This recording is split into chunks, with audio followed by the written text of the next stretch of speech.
power of a product or power of a quotient. When we have a power of a product, each factor of that product is raised to the power. Similarly, in a power of a quotient, both the numerator and denominator are raised to the power. In the following example, we have the product of 2 by 4 to the power of 3. By the definition of powers, we have 2 times 4 multiplying by themselves 3 times.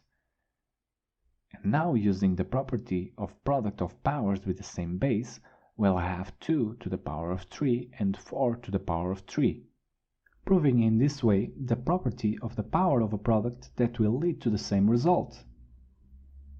If we have x times y times z to the power of 15, using the property of the power of a product, it will result in x to the power of 15 times y to the power of 15 times z to the power of 15. Now imagine the quotient of x by y to the power of 4. Using the property of the power of a quotient, the numerator x is powered to 4 and the denominator y is also powered to 4. This can also be proved by using the definition of powers and the product of powers with the same base. Often we see the property product of powers with different bases, but the same exponents. We multiply the bases and give the same exponent. This is the inverse of the property power of a product.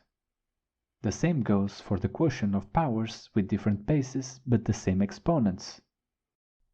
If we take a look at the examples presented in this video, we can verify this last property. We maintain the exponents and make the operations of multiplication or division depending on the case.